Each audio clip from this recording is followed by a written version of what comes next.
Nah, waktu itu saya punya niat untuk kuliah ya. Akhirnya saya sekolah di luar negeri. Selama di luar negeri, itu saya nggak memiliki keinginan untuk pengen pacaran dulu. Karena saya pengen fokus dulu membenahi diri ya. Lebih kepada kesadaran saya jadi orang yang benar gitu ya. Maka disitulah saya memutuskan untuk, iyalah, udahlah, ngapain pusing-pusing ngomongin tentang pacaran dan akhirnya jatuh lagi dalam satu lubang yang sama gitu. Saya akhirnya memutuskan untuk udah stay single and stay happy gitu aja sih.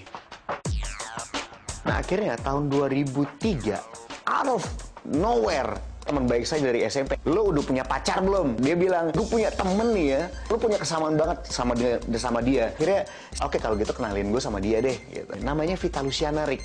Kayaknya hati ini sudah bersedia lah ya, udah terbuka untuk ayo siapa yang mau datang. Maksudnya udah pola pikir dan cara berpikir atau standarnya udah berbeda ya. Anggapan saya, pacaran itu adalah satu fase di mana pria dan wanita itu nantinya akan masuk ke dalam sebuah relationship, yaitu pernikahan.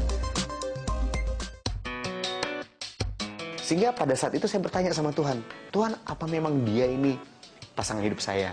Seiring dengan berjalannya waktu, akhirnya saya bertemu dengan Vita secara muka dengan muka. Akhirnya benar-benar apa yang selama ini kita telepon-teleponan kita, topik-topik pembicaraan kita, emang benar-benar nyatanya seperti itu, bahwa dia memang adalah orang yang punya kepribadian unik. Jadi saya tahu saya menjadi orang yang lebih baik lagi.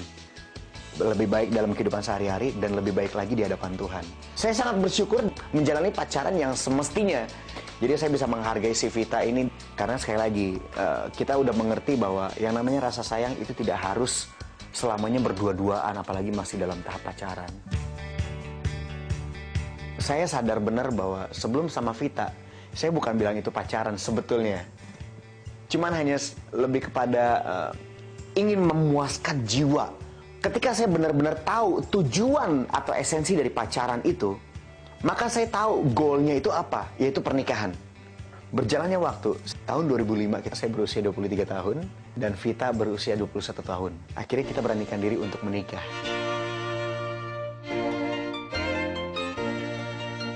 Dulu saya ketika mencari pacar, kriterianya harus cantik dan sangat menarik.